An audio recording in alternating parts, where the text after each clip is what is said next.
Le SNRL vous présente le Congrès de Louviers 2024. La radio, le média des nouvelles frontières. En partenariat avec Broadcast Associés. J'ai été peu poli et peu galant, mais c'est comme ça. Aurélie, bonjour. Bonjour Cédric. Ravi, Aurélie Trévisan de CFM Radio. J'ai dit que tu étais à Bordeaux, c'était une erreur. Absolu, Casteljaloux. Voilà, donc je commence par une erreur parce que c'est toujours bien de se mettre en perspective. Aurélie, je suis ravi, et j'espère que toi aussi, de co-animer cette table ronde, tous les deux, avec deux points de vue. Un point de vue animateur, un point de vue plus journalistique, un point de vue sérieux, et un point de vue un peu moins, mais quand même. Et puis je remercie tous ceux qui sont dans la salle. Je salue la mission locale Louviers-Val de Royandel notamment qui est avec nous, et puis toutes les radios associatives bien sûr qui sont avec nous pendant ces 3 jours. Et on a prévu, Aurélie, à la toute fin, quelques échanges, parce que je pense que c'est intéressant de parler avec aussi les radios sur leur pratique de l'EMI. Je vais commencer par les présentations. Éric Rostand, chargé de mission EAC au ministère de l'Éducation nationale et de la jeunesse. Éric Rostand, bonjour, vous avez un petit micro devant vous, Éric. Bonjour à tous, merci pour votre invitation. Merci à vous d'être avec nous. Laurent Houssin, inspecteur d'académie, inspecteur pédagogique régional, établissement et vie scolaire, référent académique, éducation aux médias et à l'information. Monsieur Houssin, vous êtes occupé, bonjour. Bonjour, ravi d'être présent aussi. Merci, vous êtes 3D, merci d'avoir fait la route pour nous. Florence Gauthier, vice-présidente du département de l'Eure en charge de l'éducation des collèges et de la jeunesse et deuxième adjointe au maire de Pont-Audemer. Florence, bonjour. Bonjour Cédric. On va pas faire semblant, on va se tutoyer parce que si je te vous vois, ça va se sentir, c'est pas tout à fait normal. Virginie Drecatois, secrétaire générale Arcom CTA Normandie. Bonjour Madame Drecatois. Bonjour, merci pour l'invitation. Bon, très heureux, très honoré que vous soyez avec nous. Je salue Eric Lucas, je pense que vous l'avez entendu pendant 2 heures et il va continuer. Et c'est avec plaisir. Délégué national de l'éducation du SNRL. Eric, pour le principe, il y a un petit micro. On veut entendre ta voix parce qu'elle nous a manqué depuis 10 minutes. Oui, je suis bien là. Merci Eric. Accompagné de Jocelyn Abbé, référent EMI CNRA. Bonjour Jocelyn. Bonjour à tous, je suis bien arrivé Eric. Merci. Et je termine par Catherine Duvallée. Catherine Duvallée, elle représente la ville de Val-de-Reuil et tu es en charge de l'éducation de la jeunesse. Bonjour Catherine. Bonjour, je suis venue en ville amie de Louviers. En effet, merci beaucoup Catherine. C'est pareil, le tutoiement sera de rigueur, sinon ce sera trop bizarre. On va commencer, Aurélie, avec nos amis Éric Lucas et Jocelyn Abbé. Je t'en prie. Ah ben oui, parce que comme tu le disais, Cédric, Eric n'a pas assez parlé, donc on va lui faire reprendre le micro, accompagné de Jocelyn, pour nous présenter quelque chose qui sort tout juste de l'imprimerie.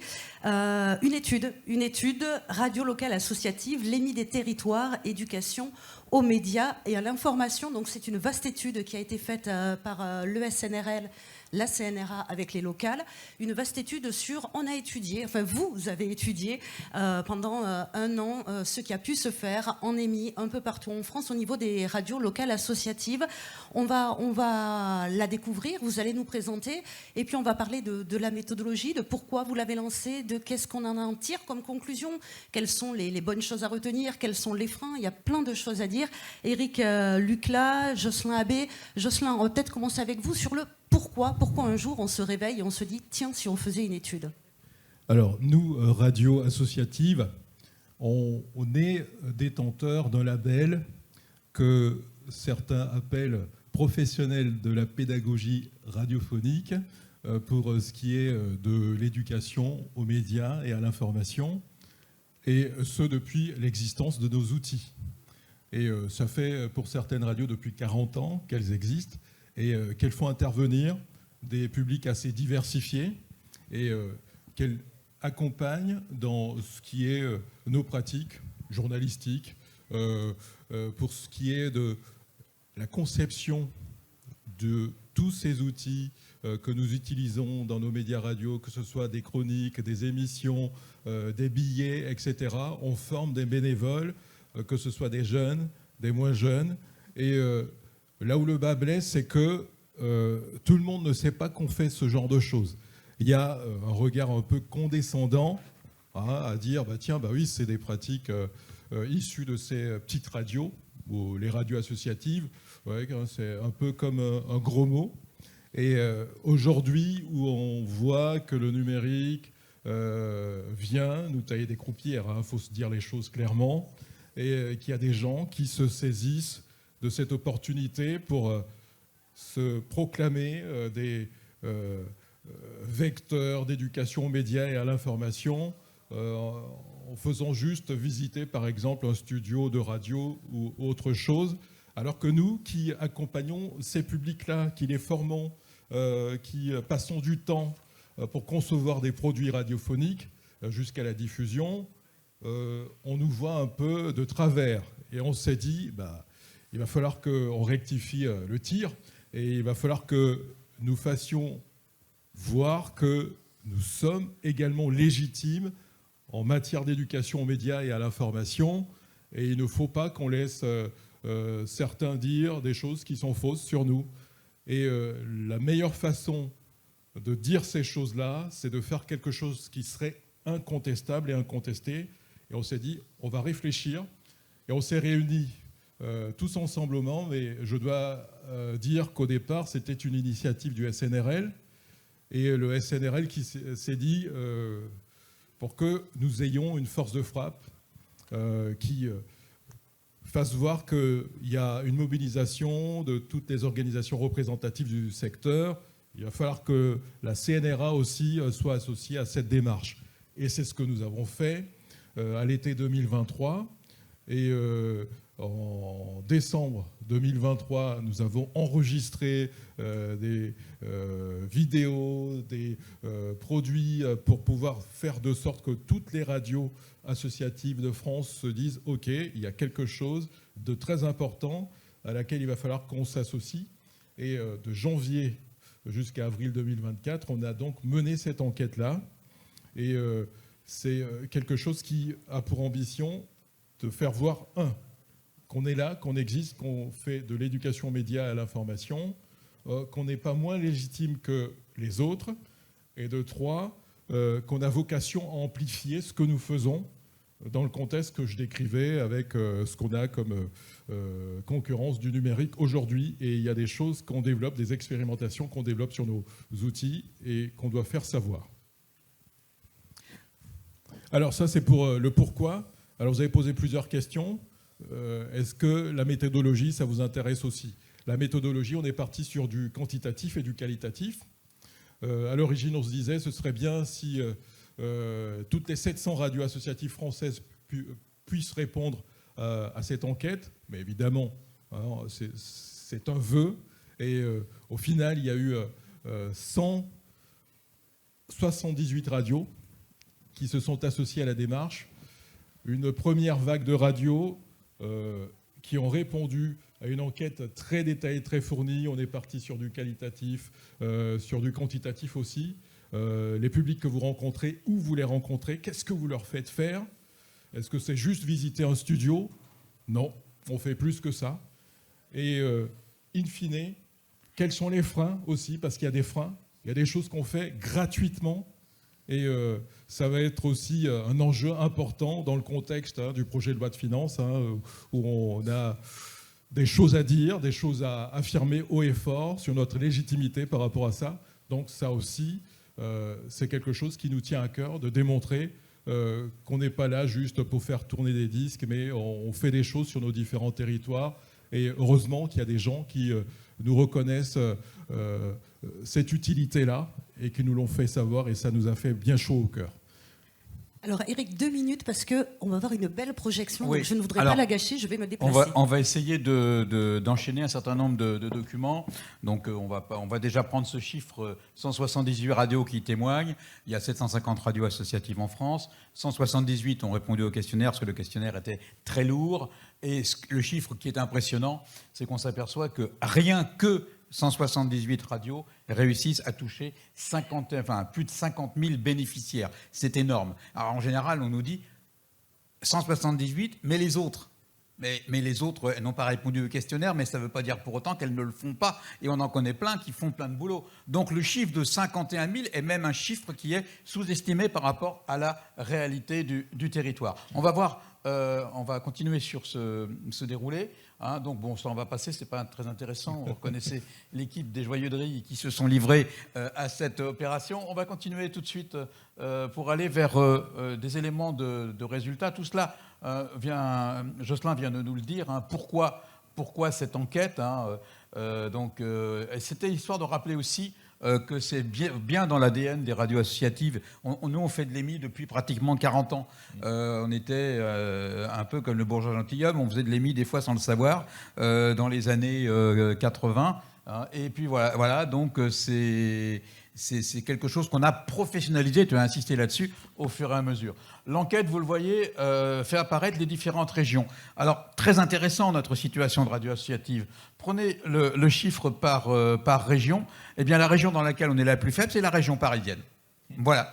Mais par contre, là, on est très fort, c'est dans tous les territoires ruraux. Nous assurons ce fameux dernier kilomètre ou premier kilomètre, selon l'expression qu'on prend. Hein, c'est-à-dire que même dans le plus reculé de tous les villages au fond de la vallée, la plus reculée de la montagne, la plus isolée, hein, on a des chances d'avoir près d'une école, près d'un collège, peut-être pas d'un lycée à ce moment-là, en tout cas une radio associative, donc des collaborations possibles. Voilà donc comment tout cela se répartit.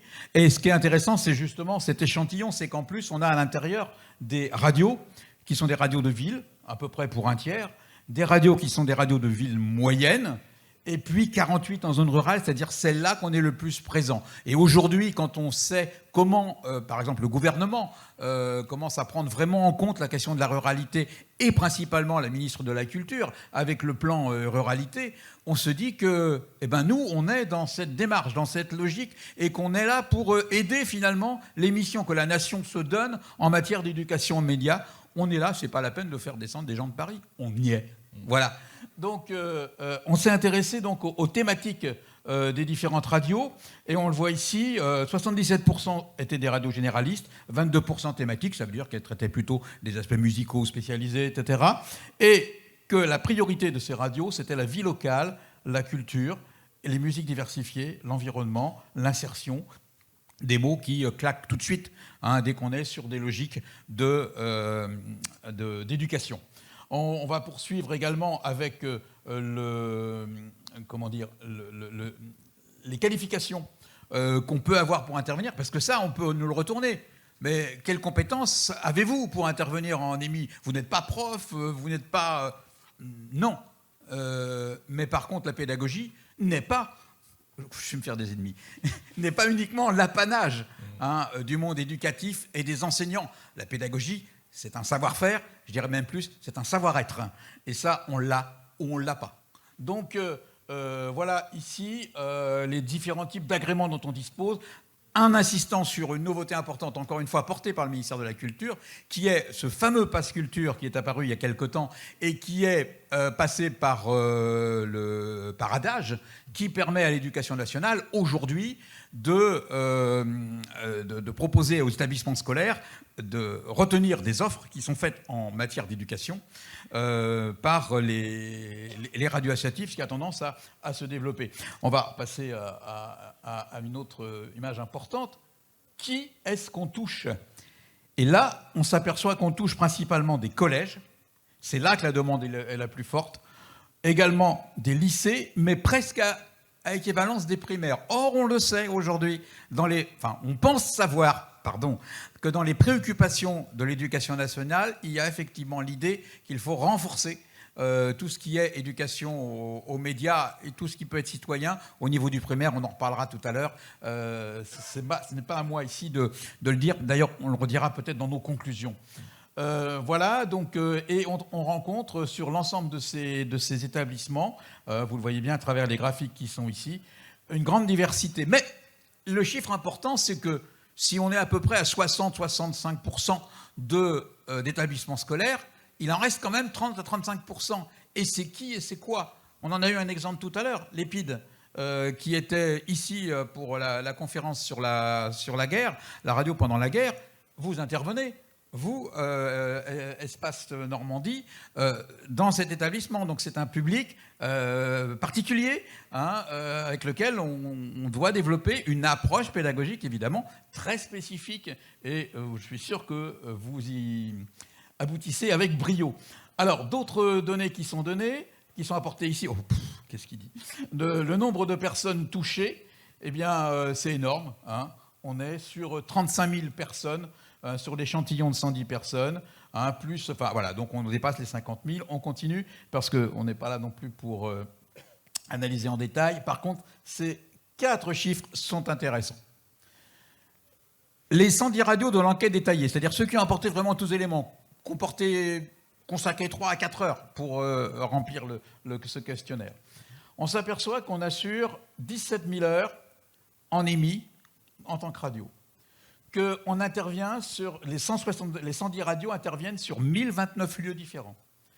En nombre d'interventions, comme on l'a dit tout à l'heure, on n'est pas sur du one-shot, hein, venez voir le studio, bonjour, c'est beau un studio, voilà, vous pouvez repartir, terminer. Non, ça, pour nous, c'est une visite, ou éventuellement, si on vient 1 heure, c'est une information, mais ce n'est pas de l'éducation. Hein, l'éducation demande à avoir une espèce de logique de progression pédagogique, et nous, on est sur cette logique-là, d'où le fait qu'il y a plus d'interventions que de lieux d'intervention.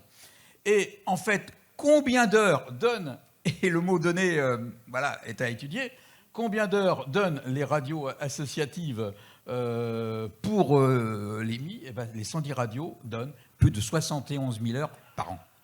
C'est un chiffre énorme. Et à l'intérieur de cela, on va retrouver des chiffres qui concernent des bénévoles comme des salariés. Voilà. Alors, là, c'est juste l'idée qui a été énoncée tout à l'heure par Jocelyn. Quand on intervient en général sur des temps plutôt longs. On poursuit parce qu'il faut qu'on aille assez vite. Voilà. Les activités qu'on mène, eh bien, autour des fake news, c'est-à-dire il n'est pas question de démarrer une activité... Enfin, on n'est pas là, en gros, pour faire de la radio, quoi. La radio n'est pas un simple loisir. La radio est un outil de communication, on utilise la voix, et pour utiliser la voix, il faut passer par la phase de l'écriture avant. Bien. Donc, automatiquement, on est aussi sur les fondamentaux de la déontologie. C'est-à-dire que les questions de fake news et de désinformation, on intervient exactement comme tous les opérateurs en matière d'éducation aux médias à l'information auprès des élèves ou des groupes. C'est incontournable. On commence maintenant systématiquement par des séquences là-dessus. On se donne comme objectif également donc tout cela en détail, on l'a listé ici, de vérifier l'info sur Internet, de faire la distinction entre médias et réseaux sociaux, réfléchir à la question de liberté d'expression, voilà. Et puis là, on va rester un petit instant là-dessus, sur les entrées de pratiques journalistiques, parce que nous sommes, dans le monde des radios associatives, nous sommes attachés au même principe qui est celui qui est porté par le Clémy. Il faut rendre les élèves acteurs de leur action, acteurs des médias. Dire voilà comment il faut faire, c'est une chose, mais faire, c'est comme ça qu'on apprend. On apprend par le faire. Hein, nous, nos références du point de vue pédagogique, elles sont plutôt du côté de Freinet ou de gens comme ça. Hein, c'est par le faire qu'on apprend. Et on travaille justement sur le faire, sur la présentation orale, dire et non lire, hein, l'écriture. Alors, la radio, qu'on pourrait penser être un outil d'oral uniquement, c'est d'abord un outil d'écrit. Hein, ceux qui ont suivi la conférence tout à l'heure, presque tout était écrit, quoi. C'est-à-dire c'est clair, hein, voilà. Mais on essaye de faire que ça ne se voit pas trop. Hein. Donc dire et non lire. Et puis les notions d'écriture, de ligne éditoriale, je passe, on poursuit aussi. Voilà, on ne va pas commenter celle-ci non plus. Voilà, alors les types de production. Alors en général, l'idée c'est de finir par des productions. Et donc pour finir par des productions, là, il y a des pratiques très diverses. Il y a des radios qui finissent par des émissions en direct, hein, c'est-à-dire dans lesquelles un talk-show en direct où l'ensemble de la classe, à un moment, va intervenir sur un sujet. Et puis, il y en a d'autres qui vont choisir le format du podcast très court, qui va être individualisé. Bon, chacun choisit son modèle. Ce qui compte, c'est la production. Et surtout, après la production, l'écoute critique. Parce que c'est le moment important, ça. Qu'est-ce que j'ai fait? Qu'est-ce que j'aurais pu faire de mieux? Où est-ce que je peux améliorer? Est-ce que c'est dans la formulation? Est-ce que c'est dans la façon dont je dis les choses? Voilà. Alors, donc, ça veut dire qu'on travaille aussi sur la voix. Et on va vous rappeler tout à l'heure, dans quelques instants, pourquoi la voix, c'est quelque chose d'important. Parce que la voix, c'est le pouvoir. Hein. Donc, ici, on a les approches qu'on a sur le travail de la voix. On le voit en premier on est sur le progrès en expression orale vers le brevet ou le bac. Ça, c'est une demande récurrente des écoles. L'oral est présent, on ne sait pas trop comment faire. Nous, on n'a pas été formés, les profs, pour faire travailler sur l'oral, etc. Si vous pouvez nous aider avec des outils, etc., super. Le deuxième, c'est travailler les émotions et la variation de la voix et de l'expression. Ça, c'est quelque chose qui se rapproche un peu finalement du théâtre, hein, d'où la phrase d'Emmanuel Macron qui n'est pas passée dans l'oreille d'un sourd quand il a dit qu'il fallait mettre du théâtre dans les écoles il y a à peu près un an. On s'est dit, et pourquoi pas de la radio, puisque c'est la même démarche. Et puis derrière, eh bien, l'appui à d'autres activités orales, des simples progressions en lecture, etc. On continue vite fait. Voilà, on va passer. Ça, c'est les sujets sur lesquels ils veulent travailler. Ça, c'est intéressant. On leur a demandé avec qui vous travaillez le plus souvent à l'Éducation nationale. Alors là, c'est clair. Le professeur documentaliste, le professeur de lettres, le prof d'histoire géo, le CPE, et puis après, tac, ça descend tout de suite. Hein. Mais, on le sait, on peut travailler avec un professeur de sport pendant la période de préparation des Jeux Olympiques. Mais qu'est-ce qu'il y avait comme possibilité de travailler, par exemple, avec un professeur de sport sur des questions, sur de la production média. Hein. D'ailleurs, ça s'est fait dans le cadre de l'opération menée par les locales. Donc, je vais terminer rapidement, si je peux. Je crois que je ne peux pas. Donc, voilà, on va continuer. Ouais, là, on est revenu. Oui, les niveaux de compétences. Alors, 34% des gens qui interviennent considèrent qu'ils ont une expérience radio, une maîtrise pédagogique professionnelle assurée. 34%. C'est-à-dire qu'on est assez sûr de notre coup, on est assez sûr de ce qu'on fait. D'ailleurs, c'est pour ça que des formations ont été menées, et c'est pour ça que, par exemple, aujourd'hui, 82 radios sont labellisées par le SNRL avec l'accord national passé avec le ministère de l'Éducation nationale en 2016 sur ce point-là. On continue parce que je ne veux pas faire trop long, sinon je vais me faire gronder. Et j'aime pas me faire gronder. Qu'est-ce qu'on demande aussi c'est la façon dont le public, qu'il soit jeune ou pas jeune, comment il adhère à la façon dont nous, on propose d'utiliser la radio comme outil pédagogique. Et alors là, c'est intéressant quand même. 67%... enthousiasme, 67%, 5% pour la réponse la plus basse, 100% pour la réponse la plus haute. Vous voyez le nombre de fois, il y a eu 90 à 100%. Donc, enthousiaste, coopératif, actif. Alors après, réservé, passif, en situation de refus. Regardez en situation de refus, quasiment pas. Ça ferait rêver tous les profs, ça. Hein, parce que là, on a effectivement l'outil vraiment, vraiment adapté. Et puis, bon, là, on a aussi la pratique du faire. Est-ce qu'on leur fait faire du micro-trottoir? Est-ce qu'ils font des chroniques? Est-ce qu'ils font de l'interview? Est-ce qu'ils font du débat? Du magazine thématique? Voilà, donc on a tous les chiffres qui sont là. Voilà. Et puis, pourquoi est-ce qu'on va faire tout ça? Eh bien, la première réponse qui est apportée, c'est pour faire acquérir de nouvelles compétences personnelles. C'est quand même intéressant. On n'y va pas pour promouvoir notre radio. On n'y va pas pour uniquement faire du programme. On y va pour que le public qu'on touche progresse, avance dans des compétences personnelles, sociales, civiques, etc. Donc c'est vraiment la première préoccupation. Et la deuxième, c'est donner la parole aux jeunes et aux sans-voix. Et là, on revient aux fondamentaux de la radio associative, donner la parole aux sans-voix. Et les jeunes, malheureusement, sont souvent les sans-voix parce qu'on ne respecte pas assez leur parole. C'est une question qu'on pourrait se poser en termes sociétal aujourd'hui. Voilà, moi je pense que je vais avoir terminé. Juste notre conclusion. Et là, moi, j'aurais terminé. Notre conclusion, elle est importante. C'est-à-dire que, pour nous, les radios associatives, ce n'est plus uniquement de l'EMI qu'on veut faire. On pense qu'aujourd'hui, il y a des enjeux qui sont beaucoup plus importants. Il faut se positionner face à l'intelligence artificielle. Il faut aider à sortir des bulles informationnelles. Il faut favoriser le développement de l'oralité, parce que l'oralité, c'est la façon de pouvoir s'exprimer avec d'autres. Or, aujourd'hui, quand il y a tant de violence qui se développe chez les plus jeunes, dans les écoles, etc., c'est bien justement parce qu'ils ne savent plus se parler, parce qu'ils n'ont plus le vocabulaire, ils n'ont plus l'idée que la parole est la médiation, et il faut réhabiliter la place de la parole, et ça, on peut aider, hein, avec nos modestes moyens, à le faire. On a le discernement numérique, la culture de l'altérité, c'est-à-dire, il n'y a pas que nous dans le monde, hein, et puis se parler et s'écouter. C'est si bête, se parler et s'écouter. Bon. faut que je m'arrête là-dessus parce que sinon ça va plus marcher, on va pas me croire.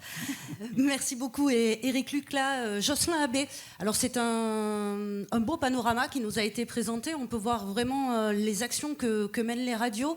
Une notion qui sera peut-être intéressante de développer en discutant entre nous après cette table ronde. C'est aussi les radios qui font de l'éducation aux médias, à l'information et qui n'en sont pas encore conscientes. J'aimerais qu'on revienne sur... On parlait tout à l'heure de... C'est bien de faire de l'éducation aux médias, mais parfois on rencontre des freins en tant que radio. Quels sont ces freins que les radios ont fait remonter ? Alors pour les freins, il y a déjà la base de départ. On a beaucoup fait jusqu'ici des choses gratuitement. Les radios associatives font des actions qu'elles ne font pas financer. Et donc après, pour inciter nos partenaires à débourser de l'argent pour financer nos actions, c'est un peu la croix et la bannière. Mais heureusement, il y en a qui comprennent. Sur certains territoires, il y a des collectivités qui jouent le jeu depuis des années, qui disent « Ok, on a besoin que vous interveniez dans des écoles primaires, également dans des collèges, des lycées. » En Sarthe, par exemple, on a même eu des actions avec la DRAC, qui a financé des actions. Donc ça existe. Mais il faut se dire les choses clairement.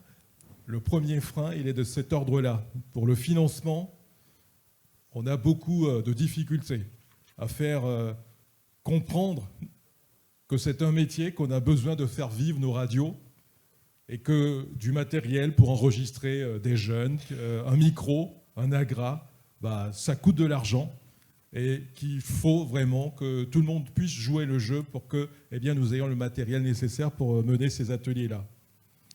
Alors il y a quelque chose aussi qui est beaucoup intervenu, c'est ce que disait entre autres Éric, sur les personnels à mobiliser et qui sont sensibles aussi à ce que nous pouvons faire ensemble, au-delà des professeurs documentalistes, des professeurs de langue. Après, il y a vraiment un fossé. Mais quand tu parlais des Jeux Olympiques, par exemple, nous, on a fait une action en disant « Ok, on connaît une compagnie de théâtre, ce serait bien de faire participer cette compagnie à un atelier. Il faut que les enfants jouent le jeu comme s'ils étaient des athlètes qui vont participer au JO. Ça donnerait quelque chose de plus relevé. » Et ça a marché tout de suite. Il y a la collectivité qui a dit oui. Donc il y a un panel de partenaires potentiels qu'on peut faire travailler ensemble. Et là, il faut que je m'arrête, j'ai bien compris. Non, c'était juste une question. En fait, les radios ne savent pas forcément à quelle porte taper, c'est ça ? C'est bien ça le problème. On ne sait pas vraiment qui est l'interlocuteur qu'on pourrait avoir, l'interlocuteur, le décisionnaire qui pourrait dire « Ok, je comprends la démarche et surtout cette démarche, elle est utile. » Et c'est ce qu'on disait, éduquer aux médias et à l'information, ce n'est pas pour nous faire plaisir. Mais on le sait, un citoyen qui est bien informé, il sait comment agir utilement pour toute la société. Donc c'est bien là ce qu'il faut se dire. Aidez-nous à mener ces actions, aidez-nous à porter des actions d'éducation aux médias et à l'information. En fait, c'est nous aider tous mutuellement. Vous êtes intarissables, messieurs. Merci beaucoup pour cette étude qui a été, je pense, très très bien détaillée. Virginie Dreux-Catois nous fait le plaisir d'être avec nous. Vous êtes secrétaire générale Arcom, c'était à Normandie. Ma question, ce serait un peu le bilan. On va être un peu chauvin, on est quand même en Normandie. Catherine, Florence, vous ne me direz pas le contraire. En Normandie, comment ça se passe, d'après vous, au niveau de l'EMI? Est-ce que les radios jouent bien le jeu? Qu'est-ce qui est fait sur le territoire? Qu'est-ce qui serait à faire sur le territoire? Quel est votre point de vue? Alors, en Normandie, les 3/4 des radios associatives font de l'EMI. Et je vais répéter un certain nombre de choses que me dit Monsieur Lucas, mais ça fait très longtemps, en fait. Elle faisait de l'EMI sans le savoir, bien avant qu'on entende, même nous, à la CSA et Arcom aujourd'hui. Donc, un certain dynamisme, notamment aussi sur les radios temporaires. Qu'est-ce que je voulais dire également? Et puis, comme vous disiez, à savoir à quelle porte frapper, la Normandie est en train de construire, à l'initiative de la DRAC, un réseau normand de l'EMI, qui vient d'avoir un nouveau nom. A priori, c'est NoEMI, comme Normandie Éducation Média, et permet justement de se rendre compte qu'il y a beaucoup d'acteurs, non seulement les radios, mais d'autres associations, qui font de l'éducation aux médias, et d'essayer de par exemple, une association a besoin d'une radio, peut-être pour faire une émission de radio, peut avoir ce contact, Noémie, pour pouvoir échanger. Notamment, là, on a une visioconférence sur l'aspect financier, comment bien financer un atelier radio, par exemple, savoir combien il y a des disparités entre les prix, notamment sur la plateforme Adage du Pass Culture. On peut voir différents tarifs, donc ça permet aussi d'échanger entre les associatives. Donc un dynamisme certain. Je vais grossir le trait parce que l'ARCOM rend son rapport annuel chaque année en fin d'année sur l'éducation aux médias. Il devrait sortir le mois prochain pour l'année 2023-2024. Donc moi je vais faire référence à celui de l'année passée et dire qu'il y a beaucoup d'actions émises pour le jeune public. Peut-être ce qui pourrait aussi être fait, c'est aussi pour un plus grand public, élargir en fait la cible pour un public adulte, voire senior. Je crois qu'il est important que ce public soit aussi éduqué, parce que parfois sur les réseaux sociaux, c'est pas forcément les plus jeunes qui posent souci, et c'est souvent un public adulte qui n'a pas grandi non plus avec les réseaux sociaux. Donc élargir la cible, également élargir les thématiques, comme on dit, les principales thématiques, ce sont la liberté d'expression, la lutte contre la désinformation, comment se fabrique une information, peut-être élargir à la citoyenneté numérique, les réseaux sociaux, l'esprit critique, conforter bien sûr les actions menées. Toujours est-il que l'ARCOM est convaincu en fin de compte de la légitimité des radios associatives en matière d'émis. Je crois que c'est un rouage essentiel puisqu'elle touche une population minoritaire, isolée, notamment dans les...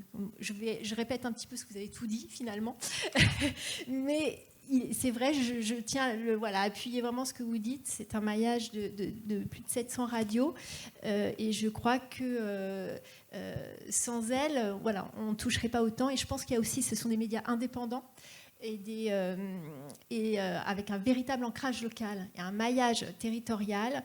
Elles connaissent les communautés locales, les problématiques, donc peuvent appuyer là où il y a besoin, dans les zones prioritaires, les classes relais. Et je crois que la population a vraiment confiance en ces radios associatives. On le confirme, nous, en tout cas, de notre côté. Aurélie. Virginie Dreux, qu'à toi, parmi les actions qui existent au niveau des éducations aux médias, à l'information, on le disait, parfois on ne sait pas à quelle porte taper. Parfois c'est également une méconnaissance des dispositifs. On ne les saisit pas très bien, on ne les comprend pas très bien. Quel rôle, l'ARCOM, vous pouvez jouer auprès de ces radios associatives locales qui parfois sont un peu perdues entre les appels à projets, entre les dispositifs qui existent? On en parlera tout à l'heure, comme une web radio, un par un, la semaine de la presse à l'école. Parfois on est vraiment perdu. Qu'est-ce que l'ARCOM peut faire pour ces radios associatives locales qui se disent au final je fais pas, c'est trop compliqué?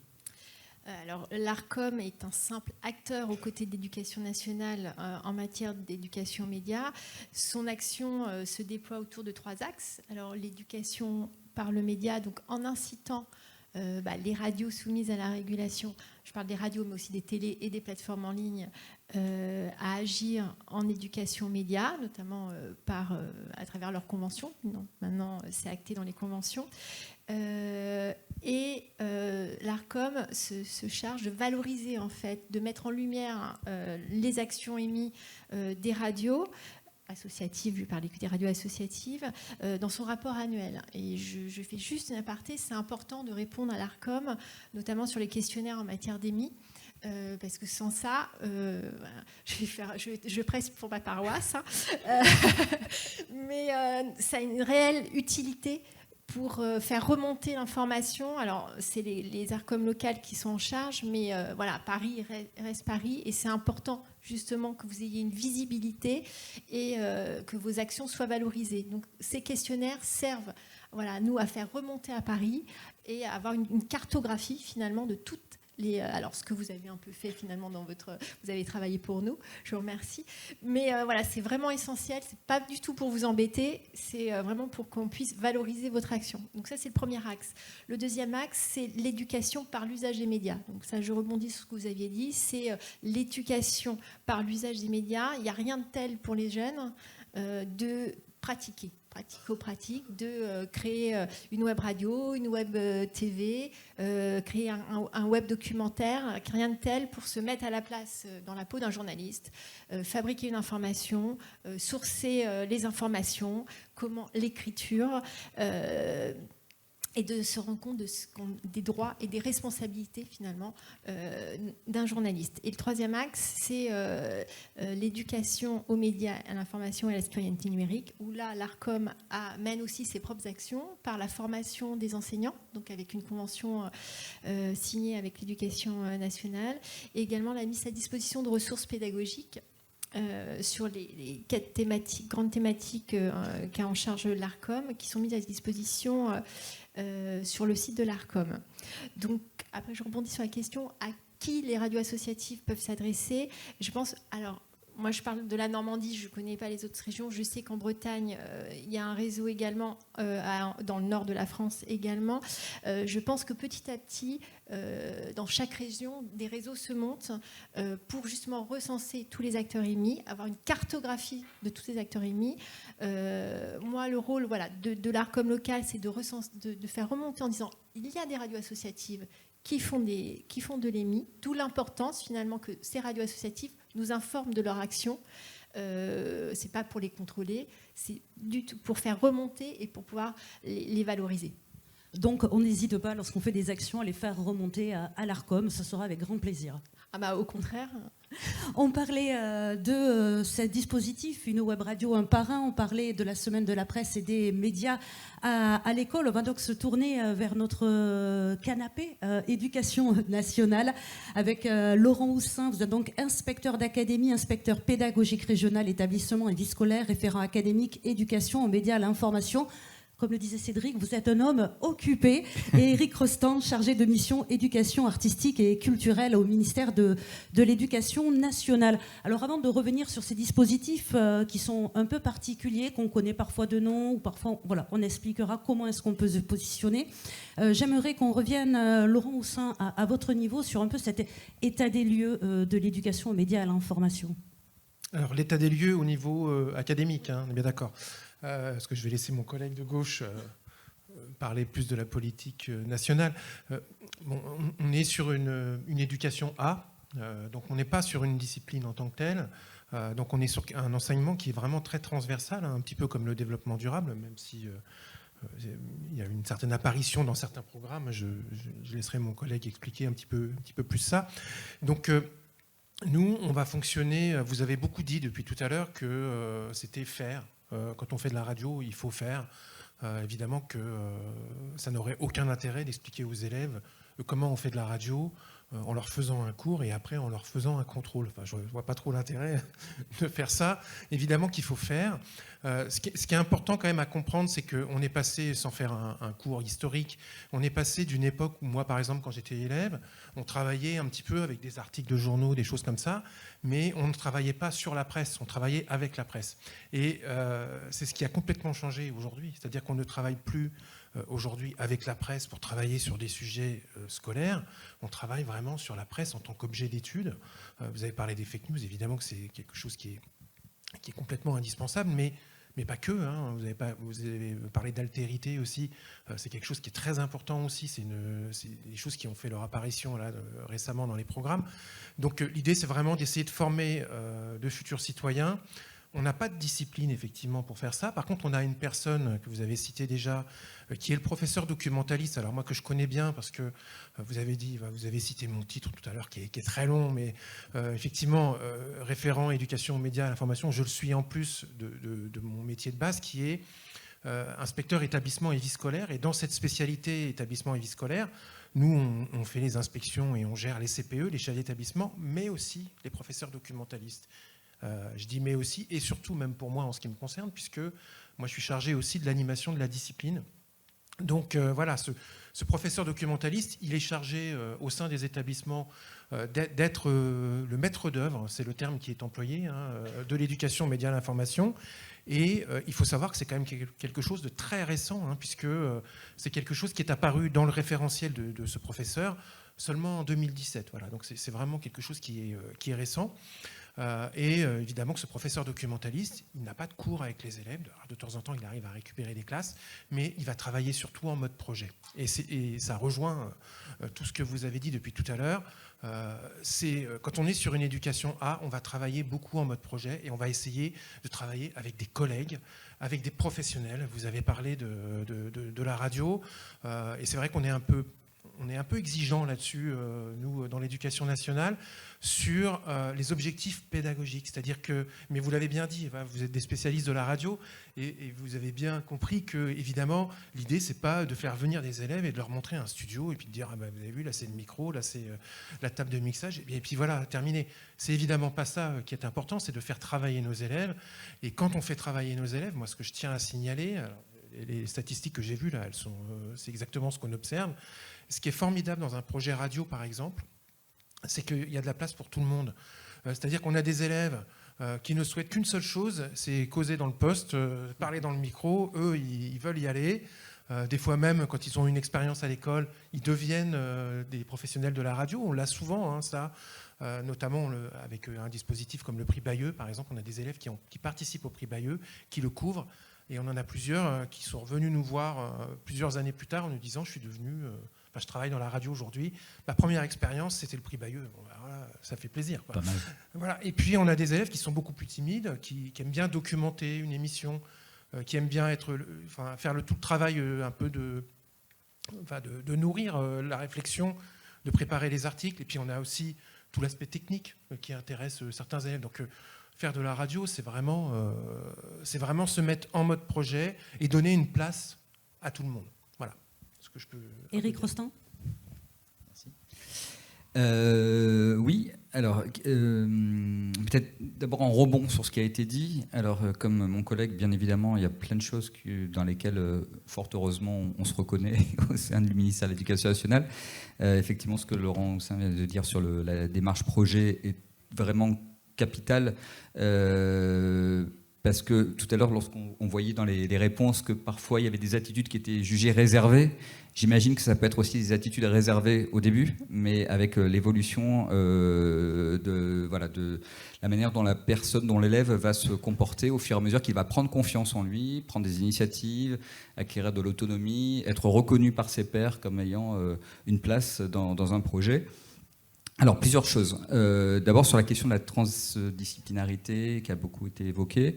Peut-être, juste en complément de ce que vient de dire mon collègue, peut-être signaler que nous, ce qu'on essaie de faire, c'est de convaincre les enseignants. Là, je me place du point de vue des enseignants, je vous répondrai ensuite sur les questions des interlocuteurs.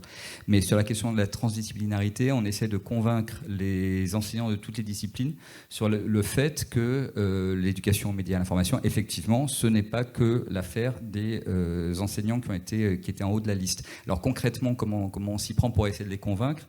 On essaie tout simplement de leur dire, chacun dans votre discipline, vous avez dans les points de programme de votre discipline, vous avez des thématiques, des entrées de programme qui peuvent se nourrir de l'éducation aux médias et à l'information. Alors très concrète, là je ne vais pas citer des exemples, mais on a des ressources donc très concrètes qui sont disponibles sur soit les sites du CLEMI, donc le Centre de liaison pour l'éducation aux médias et à l'information, qui a repéré dans les différents programmes des différentes disciplines les liens possibles avec l'éducation aux médias et à l'information.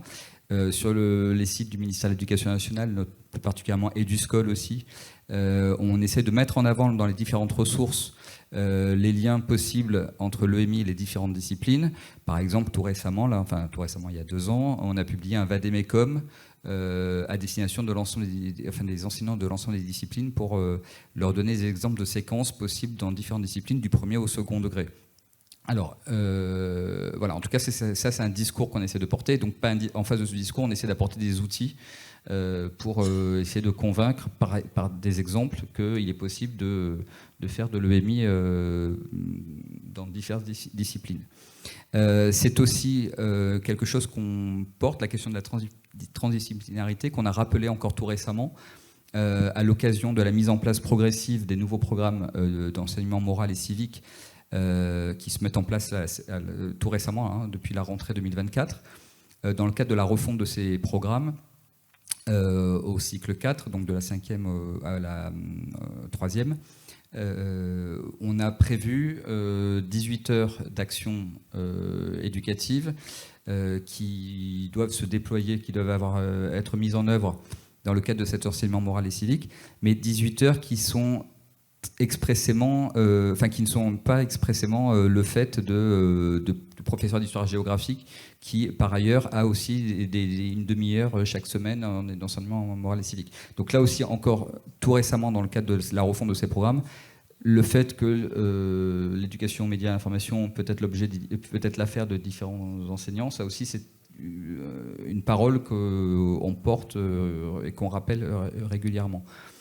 Alors ensuite sur les interlocuteurs, puisque c'était aussi une des questions. C'était une des questions, c'est une des grandes questions souvent des radios. Moi-même je travaille en radio, Eric travaille en radio, Jocelyn également. Parfois on se dit, je tape à quelle porte? Exactement. Je fais comment? Oui. Alors la question, elle se pose des deux côtés. Elle se pose pour l'enseignant, comme elle peut se poser pour, bien sûr, la radio. Alors là aussi, un enjeu de visibilité. Vous avez déjà été deux à parler de la visibilité. Je pense qu'on a un grand enjeu de communication encore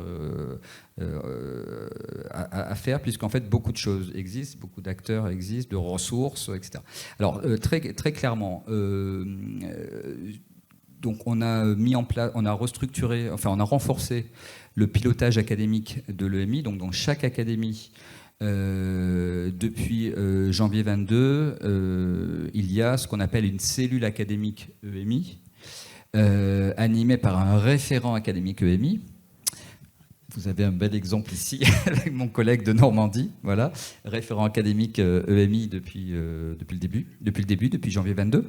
Donc le rôle de ce référent académique, qui peut être inspecteur, qui peut être coordonnateur CLEMI, qui peut avoir d'autres fonctions. Le rôle de ce référent académique, c'est d'animer donc cette cellule académique pour mettre autour de la table de l'EMI, puisque l'EMI, encore une fois, est transversal et mobilise plusieurs acteurs, mettre autour de la table les différents acteurs, ou en tout cas les principaux acteurs de l'EMI, à savoir, donc mis à part le CLEMI bien évidemment, les corps d'inspection, les DAC, donc les délégations académiques à l'action culturelle, les DAN pour le numérique, et je pense que je n'oublie personne. Et puis bien sûr, ça c'est le noyau dur, et chaque cellule académique peut prendre un format différent. Donc très concrètement, un enseignant par exemple qui chercherait à mettre en place des projets avec des partenaires, une radio ou autre acteur des médias et de l'information, peut tout simplement contacter le coordonnateur du CLEMI, de manière très simple. Il peut également accéder à une cartographie, on a tous des cartographies, via Adage, donc il y a la plateforme à destination de l'enseignant, pour réserver des offres Pass Culture, mais pas seulement, pour aussi découvrir des appels à projets, des acteurs dans le domaine de l'éducation artistique et culturelle au sens large. Donc l'enseignant peut donc trouver aussi à proximité, via une cartographie, des acteurs, des professionnels de les médias et de l'information. Donc ça aussi, c'est une manière pour l'enseignant de savoir qui contacter. Et puis à l'inverse, du côté des radios, je pense que là aussi, le plus simple, le plus évident, c'est de passer par le coordonnateur CLEMI, mais en fonction des académies, ça va être davantage le référent académique ou l'ARCOM, bien évidemment. C'est vrai que je pensais très éducation nationale. En fonction des académies, peut-être que des habitudes vont se prendre différemment, peut-être que dans une académie, ça va être davantage le référent que le coordonnateur CLEMI, mais je pense que si le professionnel des médias contacte le coordonnateur CLEMI, ça sera la manière la plus simple d'ensuite d'identifier des établissements scolaires et des écoles qui pourront monter des projets en partenariat avec voilà. Je pense que ça, c'est la manière la plus simple de procéder. Voilà. Et aussi, peut-être en réponse à ce qui a été dit aussi, pardon, ou alors c'était sur les interlocuteurs, peut-être que vous vouliez. Oui, c'était juste, je rebondissais notamment, alors moi je vais parler que de la région Normandie, pour se faire connaître. Moi, quand j'ai pris contact avec la coordinatrice Clémy, elle ne connaissait pas forcément tous les médias qui faisaient de l'éducation aux médias. Donc voilà, ça a été aussi, l'ARCOM a un rôle de relais en fait entre son réseau de radios associatives et le Clémy. Et en fait, on s'est aperçu que chacun faisait de l'EMI de son côté, et parfois même certaines radios associatives avaient des contacts directs avec l'établissement scolaire, puisque l'ancrage local, etc., et que le Clémy ne le savait pas forcément. Donc je pense que voilà, l'ARCOM sert aussi à ça, à faire en visio des rencontres annuelles avec ces radios associatives et les représentants de l'éducation nationale, référents EMI et Clémy. Et je crois que c'est ça aussi, c'est faire du lien et de la communication en fait. D'où l'importance de se signaler auprès de l'ARCOM et donc des référents académiques également. Ouais. On va toquer à la porte, on me demande un rendez-vous, un mail, on explique je suis telle radio, je fais tel programme d'éducation aux médias, à l'information. Voilà, on n'hésite pas. C'est peut-être un peu ce dont vous parliez tout à l'heure, Jocelyn, Eric en a parlé aussi, cette façon qu'on a de faire les choses et de pas forcément oser les dire. Oui, et pour nous, c'est bien d'entendre ce que vient de dire Éric Rostand. Donc, on va essayer de suivre cette piste-là, puisque ça va nous faciliter grandement les choses, et c'est de ça qu'on a besoin pour amplifier, parce que nous, on ne demande que ça, amplifier toutes ces actions en matière d'éducation aux médias et à l'information. Et on n'hésiterait pas à mettre en fin de mail au référent académique émis de la part de monsieur Éric Rostand. Je vais juste donner un exemple d'hier. Je reçois un message d'une radio dans laquelle notre radio est intervenue en école primaire, qui nous dit « On veut participer au concours lancé par Radio France, mais est-ce que vous pourriez revenir cette année pour nous aider à préparer ce concours ?» On va leur dire oui, bien évidemment. Pourquoi ? Parce que la DRAC, dans les Pays de la Loire, nous finance pour mener des actions territoriales en matière d'EMI, et donc c'est déjà pris en charge. Donc là, on y va spontanément, et alors là, c'est génial. On est plusieurs médias, finalement, qui se retrouvent liés avec une école. C'est du réseau aussi, c'est de l'interconnaissance, et des fois, pas forcément quelque chose d'institutionnel, quoi. Donc, il faut développer aussi ces contacts de territoire. Et puis peut-être, pardon, si je peux me permettre, aussi sur la question des moyens qui a été abordée, puisque c'est lié aussi avec la cartographie, puisqu'on a parlé du Pass Culture. Donc effectivement, il y a le Pass Culture, la part collective du Pass Culture qui est disponible pour les élèves de la 6e à la terminale, qui a permis l'an dernier de faire bénéficier d'Action EMI à 500 000 élèves. Alors ça ne dit que la part des élèves qui ont bénéficié d'Action via le Pass Culture, hein, bien évidemment. Si on rajoute la semaine de la presse et des médias dans l'école, on est à 4 700 000 élèves. Mais voilà, je pense que la part collective du Pass Culture est bien connue par tous, mais ça c'est aussi un des modes de financement qui s'est récemment développé. Et puis aussi récemment, on a cité tout à l'heure l'appel à projet Une Web Radio 1 par 1. Là aussi, c'est une initiative du ministère de l'Éducation en 2023 de doter les collèges de matériel pour mettre en place des web radios en appui, en partenariat avec des parrains pour un appui éditorial et ou technique. Enfin, les formes d'accompagnement ont été variées. Et je sais que le SNRL, et merci Eric, je sais que le SNRL s'est beaucoup engagé dans cet appel à projet Une Web Radio 1 par 1. Alors, c'est un appel à projet qui, comme tout appel à projet, a une fin. Donc là, il n'y a plus d'appel à projet. Enfin, voilà. Mais on a doté... c'est près de 700 collèges qui ont pu bénéficier de nouveaux équipements pour les web radios. Voilà. Juste pour compléter sur le matériel, il y a une chose qui est vraiment importante, c'est que moi je suis amené à aller dans beaucoup d'établissements, puisque pas seulement en tant que référent EMI, et puis des fois quand je visite l'établissement, parce que des fois je demande une petite visite quand je ne le connais pas, je vois une salle avec tout un tas de micros, une grosse table de mixage, un truc, et puis on me dit « Ah bah là, avant il y avait la radio ». Voilà. Puis là, en fait, il y avait un gars qui savait s'en servir parce que c'était hyper compliqué à utiliser. Il est parti. Et puis c'est fini. Donc c'est quelque chose maintenant sur lequel on essaye d'insister beaucoup, notamment avec les coordonnateurs cliniques qui ont ce savoir-faire technique. Et donc il y a des matériels qu'on préconise. Enfin, je veux dire, là, la Rodecaster, voilà, c'est vraiment ce qu'on préconise le plus parce que c'est facile à utiliser. On peut le transporter. Et donc, cette dotation dont parlait Eric, c'était une dotation en argent. Après, nous, on a relayé sur le terrain aussi pour être un appui à l'acquisition du matériel et faire en sorte que ce soit techniquement facile à utiliser. Parce qu'on sait aussi que vous, ça ne vous fait pas peur, mais les profs, ça leur fait peur. Et on sait qu'ils vont essayer une fois de l'utiliser. S'ils n'y arrivent pas le premier coup, ils n'y reviennent pas après. Voilà. Merci messieurs, merci à l'Éducation nationale. Je ne pensais pas dire cela un jour. Je voulais juste faire un point sur la visibilité dont on parlait tout à l'heure, ce manque de visibilité qu'ont parfois les radios. Il y a cette action qui est la semaine de la presse et des médias à l'école. C'est pareil, les radios, elles n'hésitent pas à se faire connaître au niveau de l'Éducation nationale pour participer. Oui, alors là aussi, c'est le CLEMI qui est donc l'opérateur du ministère de l'Éducation nationale. C'est pour ça que je cite beaucoup le CLEMI. C'est le CLEMI qui pilote cette semaine de la presse et des médias à l'école au mois de mars. Alors c'est une semaine, troisième semaine du mois de mars, mais dans les faits ça déborde, hein. C'est plus qu'une semaine, mais ça s'appelle toujours la semaine de la presse et des médias dans l'école. Là aussi, le plus simple c'est de contacter le CLEMI, mais même directement au niveau national, je pense, parce que sur le site du CLEMI, tout est très clair sur la manière de s'inscrire quand on est un professionnel des médias et de l'information. Voilà. Jocelyn et Eric, c'est important de participer à des actions comme celle-là pour faire connaître les radios ? Évidemment, parce que ça permet aussi d'attirer l'attention sur nos radios. On peut avoir des articles de presse aussi, le fameux faire savoir, qu'on a un savoir-faire dans nos radios. Et aussi, ça permet à la communauté de savoir qu'on fait participer également des jeunes et que ce n'est pas juste nous qui avons la possibilité de faire fonctionner nos outils. Et ça, c'est fondamental. Et ça peut ouvrir aussi, je ne sais plus si c'est Madame Dreux-Catois qui disait que ces actions d'éducation aux médias et à l'information peuvent également déborder la sphère scolaire et aller vers des publics des plus âgés également. Donc nous, on souscrit évidemment à cette idée. On ne demande qu'à faire ça. On est prêt.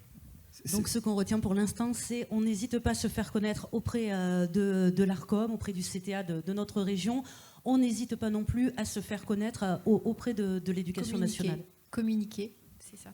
C'est d'ailleurs l'extension au public en dehors du public scolaire, c'est d'ailleurs une des préconisations des États généraux de l'information qui ont mis en première recommandation faire l'éducation aux médias pour tous les publics. Enfin, je ne sais plus quel était l'intitulé exact. Mais... Faire venir la coordonnatrice CLEMI, on l'a fait nous avec vous, Madame Dreux-Catois, et je vous le conseille parce qu'en effet c'est très intéressant et ça ouvre beaucoup de portes. Alors là, on va faire la radio locale, c'était important dans cette table ronde de parler du terrain. C'est un exemple parmi d'autres parce que en découvrant ta radio, Aurélie, il y a 48 heures, je te l'avoue, je me suis rendu compte que l'on faisait beaucoup de choses en commun et puis parfois, selon les localités, des choses un peu différentes. Moi, j'ai souhaité faire venir Florence Gauthier, vice-présidente du département de l'Eure, en charge de l'éducation des collèges et de la jeunesse et deuxième adjointe au maire de Pont-Audemer, qui est aussi très occupée, et Catherine Duvallée, première adjointe en charge de l'éducation de la jeunesse de la ville de Val-de-Reuil, déléguée communautaire, qui est une ville amie, pour parler de ce qui se faisait sur le terrain. Et puis après, Aurélie nous restera quelques minutes pour échanger un peu avec la salle parce que c'est intéressant de savoir aussi ce qui est fait auprès des radios. Et je terminerai moi par un exemple très très fort avec la mission locale Louviers-Val-de-Reuil-Andelle parce qu'on parlait tout à l'heure des professionnels de radio qui débutent comme ça. J'ai un exemple d'un de mes camarades, collègues qui a débuté, personne n'y croyait et je peux vous dire que maintenant tout le monde y croit. En tout cas moi j'ai besoin de lui pour le futur. Donc on va commencer par Florence Gauthier. On parlait tout à l'heure des collèges, notamment. Je sais que les web radios dans le département de l'Eure, avec les collèges, c'est quelque chose qui est très effectué. Est-ce que tu peux nous en dire un peu plus ? Oui, bien sûr. Alors, quand j'ai été élue en 2021, c'était vraiment l'époque où il fallait donner un iPad à tous les collégiens. Donc moi, j'ai fait le choix d'aller dans chacun des collèges, les 55 collèges du département de l'Eure, et de discuter avec les équipes, les enseignants. Et je me suis rendu compte qu'en fin de compte, il manquait de matériel. Donc au lieu de donner des iPads, on a doté les collèges, alors tous les collèges, du même matériel, c'est-à-dire un classeur numérique. Il y a une web radio dans tous les collèges, dans les 55 collèges. Il y a des casques de réalité virtuelle Pourquoi ? Parce qu'on parlait de la culture. Un collège à Rugles ou à Broglie, quand il faut qu'ils se déplacent, ça coûte des frais de transport dingues. Donc ces enfants-là ont moins accès à la culture que d'autres. Donc ils ont des caisses de réalité virtuelle. Ils ont accès aussi à des musées en virtuel, etc.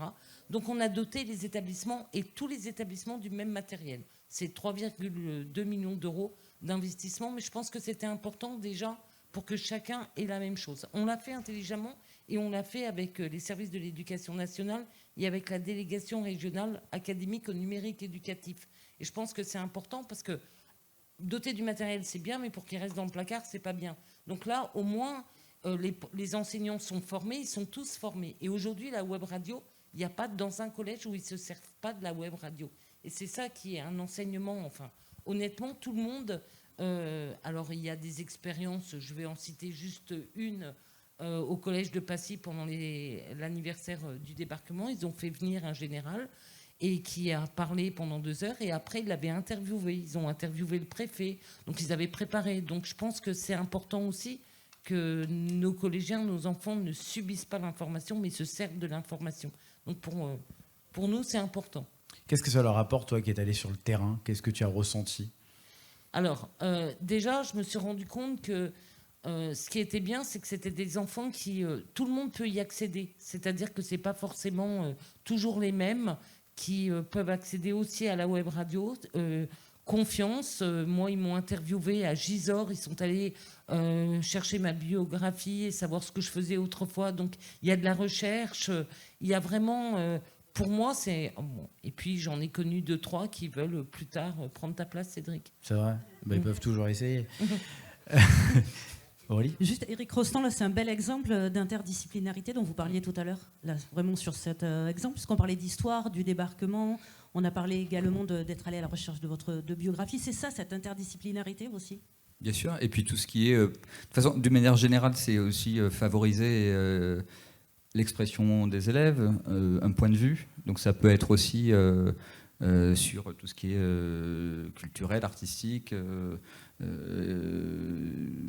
des critiques radiophoniques.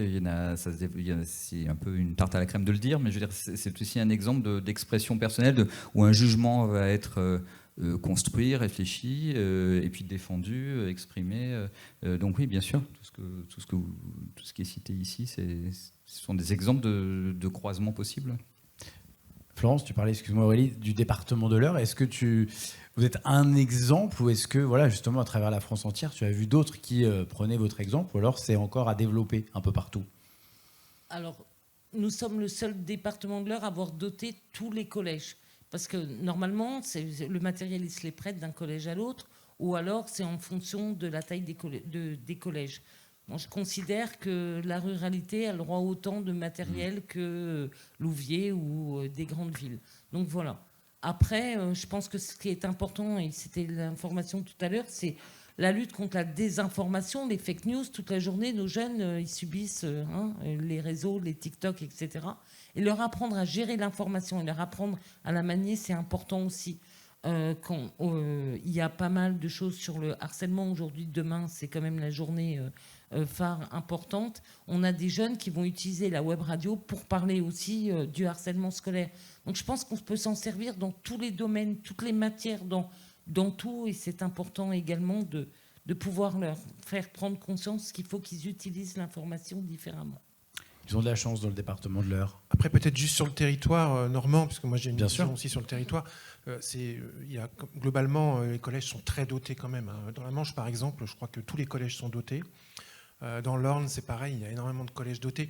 J'ai envie de dire le département le plus en retard, ce serait plutôt le 76, voilà, mais on fait un effort particulier sur ce département-là. Puis, comment dire là, le un par un, une radio, ça a quand même bien aidé à équiper. Donc effectivement, là-dessus, on est en train de rattraper le retard. Puis juste, pendant que j'ai le micro, j'en profite parce que je résiste jamais à le dire, sur les fake news. On parle beaucoup des fake news et on a une vision de la jeunesse qui est quand même assez négative en général là-dessus. On se dit qu'ils sont très influençables, etc.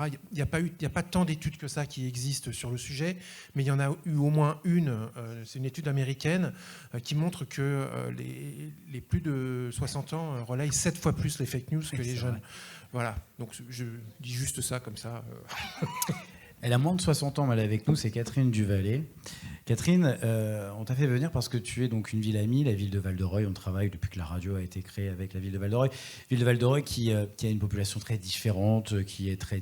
Voilà, il y a une population aussi avec des quartiers à Val-de-Reuil, mais ce n'est pas que cela, bien sûr. C'est une ville qui est jeune, c'est la plus jeune commune de France, 20 ans. C'est ça ? 40 ans. 40 ans, ouais, moi je rajeunis. Presque 50, on y va, c'est vrai. Progressivement. Elle est encore jeune. Vous participez notamment à la semaine de la presse et des médias à l'école. On le parlait avec les jeunes.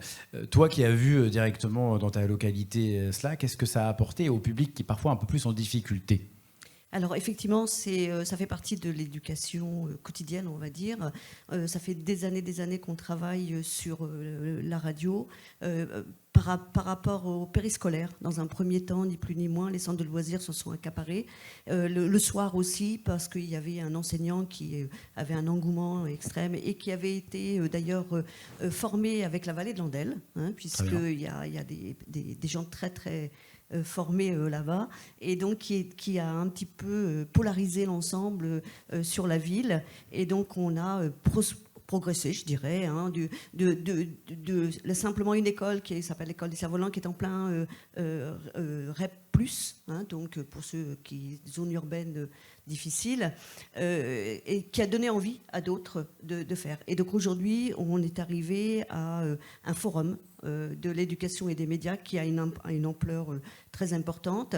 Et là, vous parliez de transdisciplinarité, intergénérationnelle, etc. On travaille, effectivement. Aujourd'hui, il y a un travail qui se fait avec l'EHPAD du coin, les jeunes de maternelle et au niveau de la radio, de l'interview. Il y a des choses comme ça qui se font.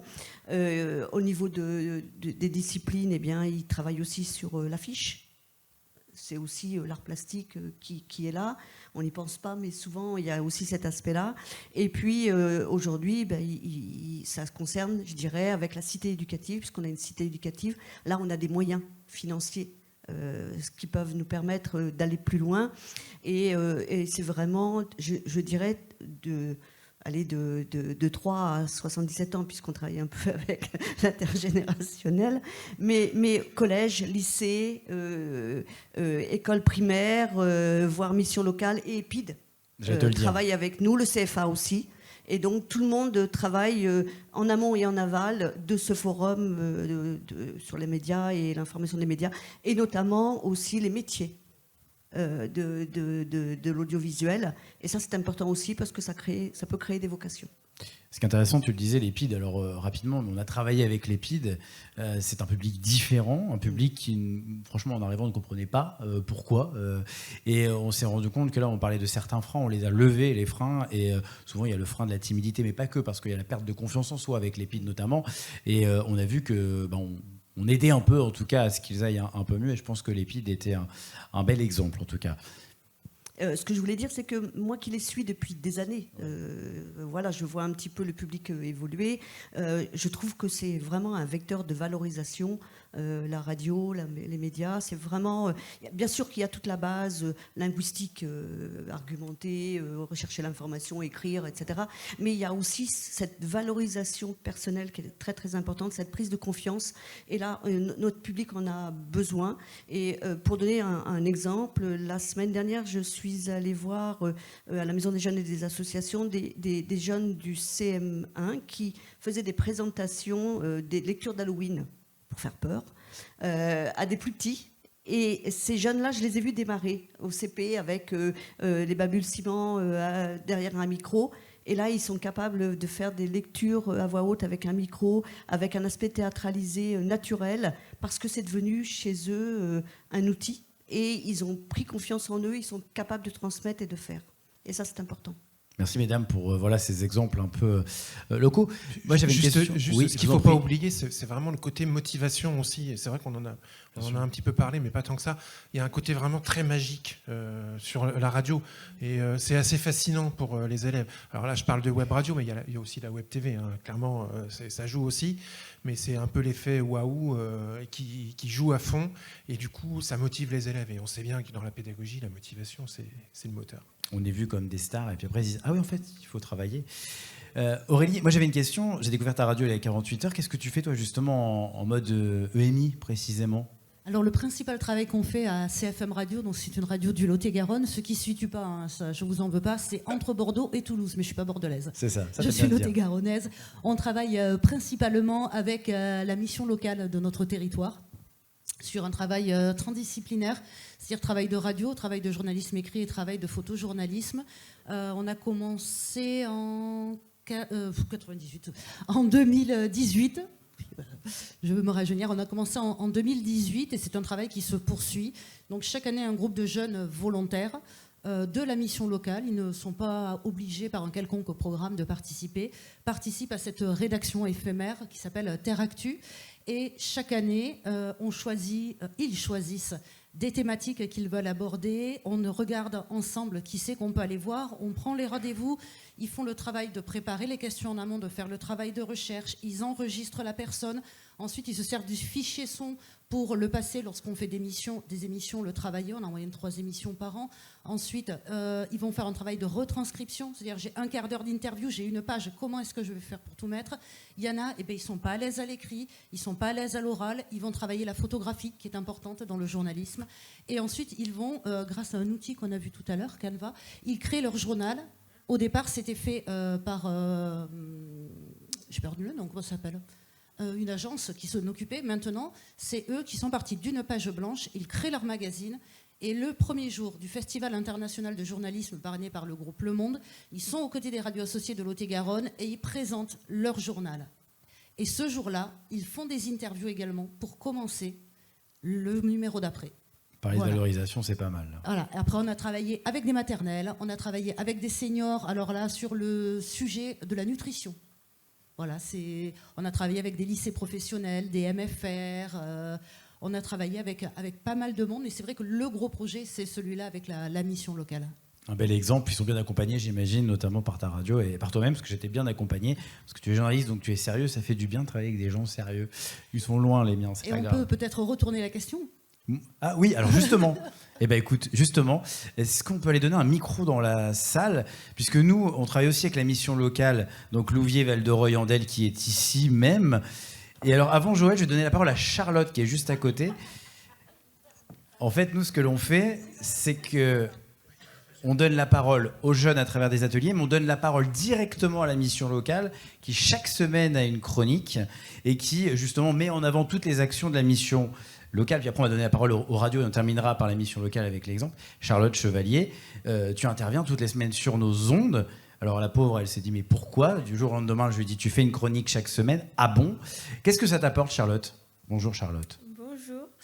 Déjà, ça me permet de prendre davantage d'assurance et je suis contente de pouvoir mettre en avant la parole des jeunes qui se retrouvent dans des situations où un petit peu perdues et dans lesquelles beaucoup de jeunes aujourd'hui peuvent se retrouver.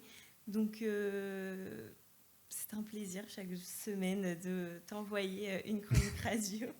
Et ce qui est intéressant, et c'était un peu le hasard, c'est que là, on n'est pas sur des jeunes, on est sur des membres de la mission locale. On tombe sur des pépites et Charlotte, elle aurait pu faire la radio, son métier, clairement. Donc, merci Charlotte. Aurélie, si tu es d'accord, on va donner la parole s'il y a des questions de 3. On a encore 5-10 minutes, puis on terminera par notre exemple. Voilà, je crois qu'on a... Ah c'est très bien, tu passes le micro. Merci camarade. Est-ce que vous avez des petites questions? Je pense que c'est important aussi, si vous avez des choses à partager, ou alors on a été tellement intéressant et complet que tout est dit et que tout va bien. Et voilà, donc on n'a pas été intéressant. Comme par hasard, ni c'est complet. toujours au fond de la salle. Exactement. Sinon, c'est pas marrant. Voilà, c'est ça. Je vais vous laisser en notre radio te présenter. Oui, Philippe Duchâtel de Radio Bresse en Saône-et-Loire.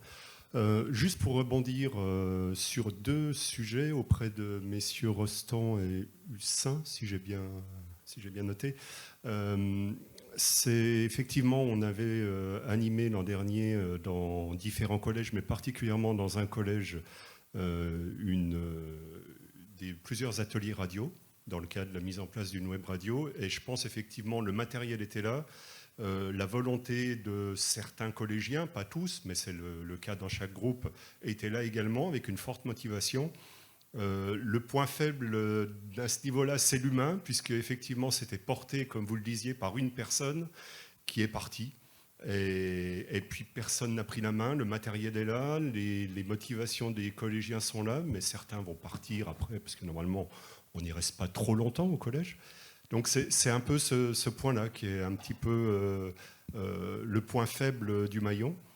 Et puis l'autre point sur l'éducation aux médias et surtout à l'information, le rôle qu'on a dans pas mal de radios associatives, c'est d'éduquer également et de former, de participer à la formation des futurs informateurs, notamment par l'accueil de personnes d'alternants en école de journalisme, qui apportent également aux journalistes en place une nouvelle façon de voir les choses, de nouvelles méthodes, et puis une critique de la façon dont ils travaillent. C'est important de se remettre en cause régulièrement. Je vous en prie. Oui, donc pour répondre, moi je réponds juste sur le premier point. Effectivement, ça a été dit tout à l'heure, c'est pour ça qu'il faut essayer de faire l'acquisition d'un matériel simple, en fait. La Rodecaster, elle est... On n'a pas été en sponsor, mais on l'a dit. J'ai aucun intérêt dans mais non, c'est juste parce que c'est un outil qui est simple. Et nous, ce qu'on demande aussi quand on développe des projets, que ce soit aussi avec les collectivités territoriales locales, puisqu'on a aussi des projets radio avec les collectivités territoriales, c'est toujours d'essayer de faire un binôme dans l'établissement, parce qu'on voit bien que quand une personne s'en va, ça disparaît. Mais pas seulement pour, je vous rassure, c'est pas seulement pour la radio, c'est pour tout le reste. Hein. Dans un établissement, souvent, quand on a une personne qui porte un projet et que cette personne s'en va, c'est compliqué de faire reprendre le flambeau. Voilà. D'où l'intérêt d'essayer d'avoir un petit groupe de pilotage. Florence ? Oui, alors moi je voudrais ajouter quelque chose. Vous avez tout à fait raison. C'est la raison pour laquelle nous, quand on a choisi le matériel, on l'a fait avec l'éducation nationale. On ne l'a pas fait dans notre coin. On l'a fait ensemble. Comme ça, on a pris un matériel simple et on était sûr que ce serait utilisé par plusieurs personnes. Et honnêtement, dans tous les collèges, j'y vais toutes les semaines. Le matériel, il est utilisé toutes les semaines. Donc, c'est vraiment pas faire les choses dans son coin et le faire ensemble. Et je pense que c'est là la force. La technique, c'est important. Merci pour cette question. Une dernière. On en aura deux dernières et après, on terminera. Alors, Bruno Longo, Radio G Angers. Donc, animateur, administrateur de la radio et retraité d'éducation nationale depuis 2020. Donc, vous voyez, je suis dedans. Donc, c'est un peu pour témoigner pour ce qui a été dit par M. Houssin et M. J'ai oublié votre nom, excusez-moi. Rostand, voilà. Effectivement, il y a quand même eu beaucoup de progrès au niveau d'éducation nationale pour sensibiliser aux médias. Néanmoins, c'est encore quelques petites gouttes d'eau, je dirais, parce que les personnes les plus difficiles à convaincre, ce sont justement les enseignants. Et on a heureusement très souvent un professeur documentaliste qui fait bien ce travail-là, mais les enseignants, comme n'importe qui, ils ont peur de l'inconnu et ils ne connaissent pas les radios. Donc souvent, ce qui permet ça, alors moi j'ai fait bien sûr dans mon établissement, j'ai fait un club radio, j'ai sensibilisé, etc. Mais il faut que les enseignants, et c'est ça, quand ils voient les jeunes dans les ateliers radio qui sont déjà enthousiastes, qui sont surpris de voir un jeune qui était vraiment très fermé, qui parle dans un micro, un jeune qui n'écrivait jamais, qui écrit pour préparer sa chronique, etc., ils sont éblouis. Et quand on a réussi à convaincre les enseignants, c'est vraiment la partie gagnée.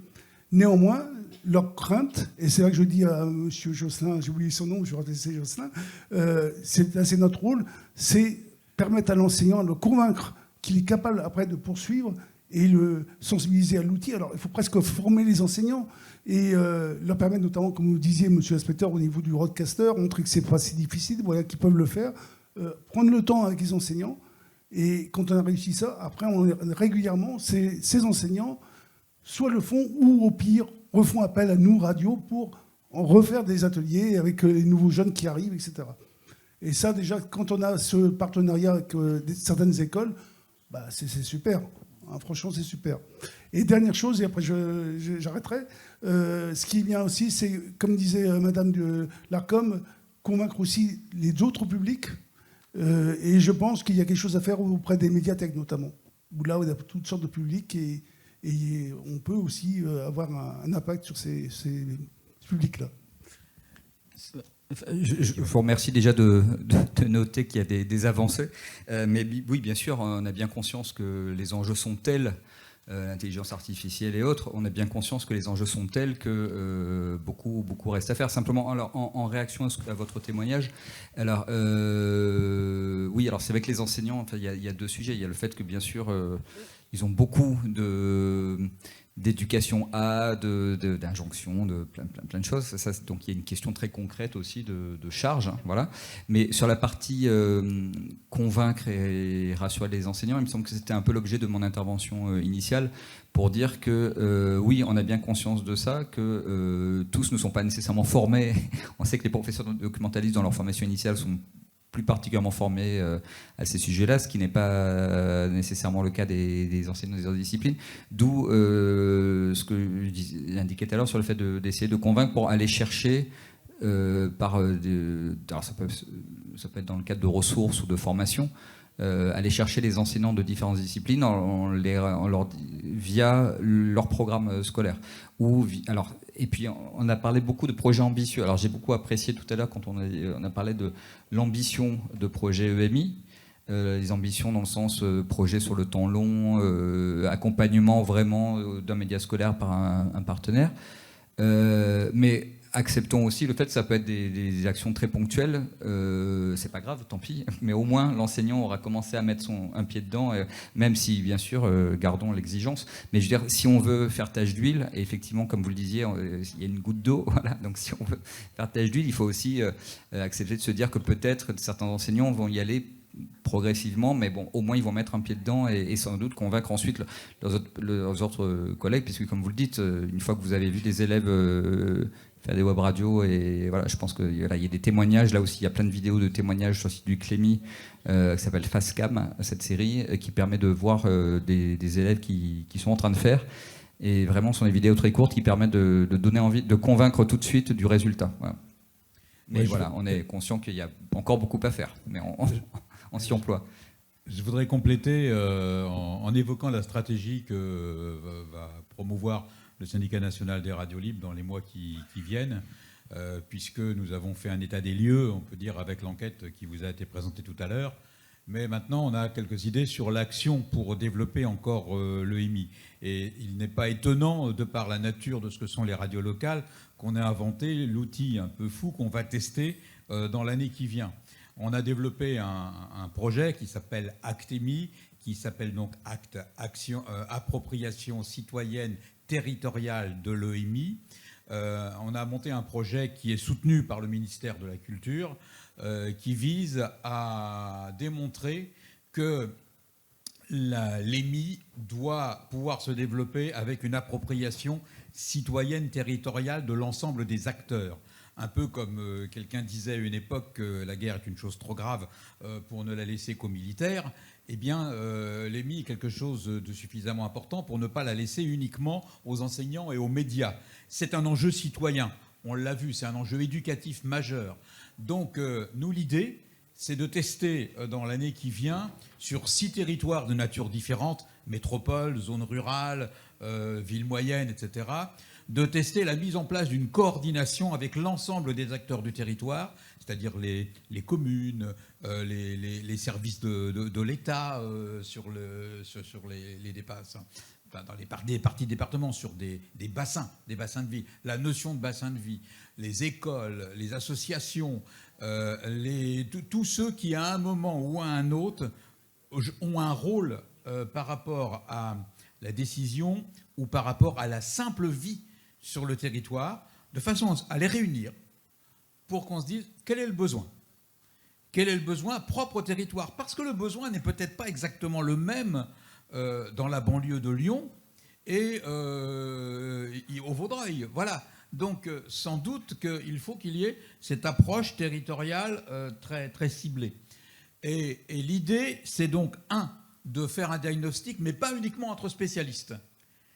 Et c'est-à-dire de dire quels sont les besoins. Et donc de cibler les populations dans le sens large. C'est-à-dire c'est plus seulement les scolaires. c'est aussi ceux qui sont sortis de l'école. Les parents, on n'a pas parlé des parents, mais c'est peut-être aussi par là qu'il faudrait commencer à faire de l'éducation aux médias et à l'information. Les entreprises, entrée aussi également intéressante. Hein. Enfin, là où il y a un public vers lequel on peut aller. Et donc de faire un diagnostic, de recenser les moyens d'action qu'il peut y avoir, y compris des moyens financiers, c'est-à-dire de voir comment peut s'élaborer une vraie politique territoriale de l'EMI. Et puis tester des actions, des formes d'action.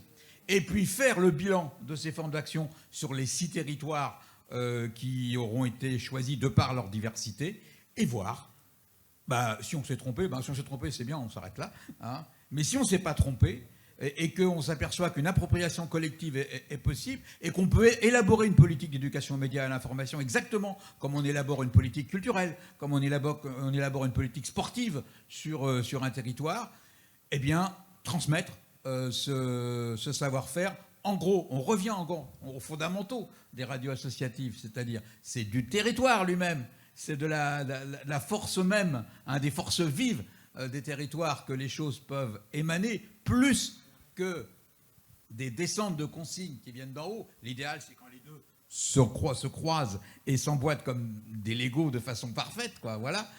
Mais il faut travailler sur la base. C'est là-dessus que le SNRL, donc soucieux toujours de cette notion de territorialité, de proximité, va s'engager dans l'année qui vient, je le rappelle, avec le ministère de la Culture en appui. Merci Eric. Alors je dois bientôt conclure puisque sinon on va un peu dépasser. Donc je vais donner pour terminer la parole de nouveau à la mission locale avec un exemple qui pour moi a été frappant. Alors excusez-nous, il est encore local, mais là on est dans un exemple très... Il y avait une dernière question là, très rapide. Cédric, il y avait une dernière question très rapide. Très rapide, ouais, très rapidement.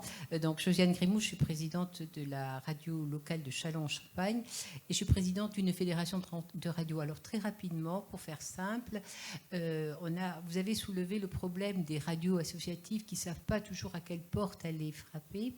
Alors, pour essayer d'avoir une démarche constructive, rapide et efficiente, selon vous, comment doit-on faire? Passer par le délégué académique, passer par l'ARCOM, passer par le coordonnateur du CLEMI.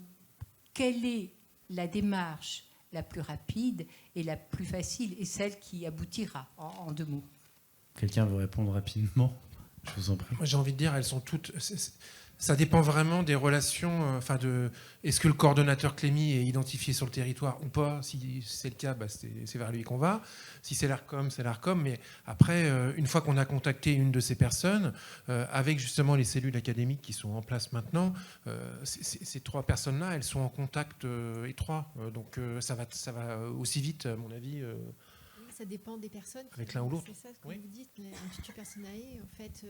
au début des relations avec le CLEMI, on a mis en place, comme je disais tout à l'heure, une rencontre à l'époque où il y avait le Covid, donc on ne pouvait pas se voir en vrai, mais en visio avec les radios associatives de Normandie et le CLEMI pour une prise de contact. Et après, le lien se fait direct. On ne passe même plus par l'ARCOM, si vous voulez. Donc à un moment, il faut créer du lien. Donc après, ça dépend des personnes, du ressenti. Si c'est avec votre ARCOM local, très bien. Si c'est avec le CLEMI, après, si vous ne connaissez pas le CLEMI, vous appelez l'ARCOM local et on a les coordonnées.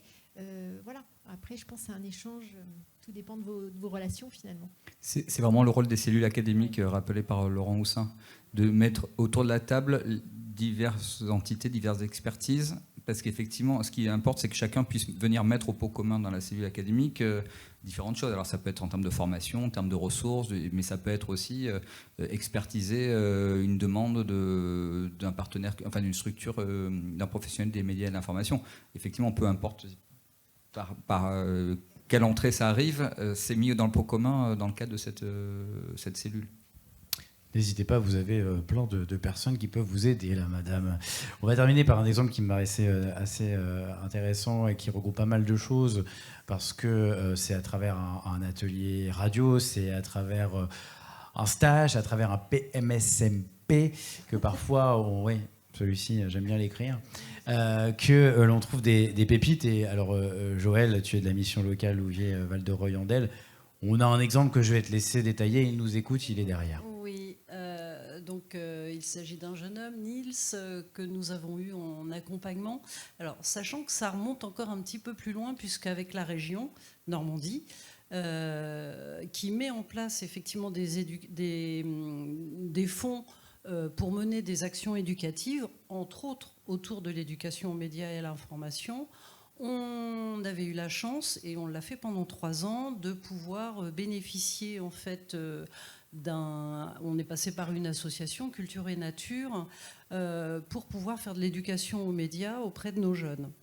Mais au niveau des missions locales, on aime bien effectivement être dans le faire. On sait que c'est ce qui, avant tout, nous permet d'avancer avec les jeunes.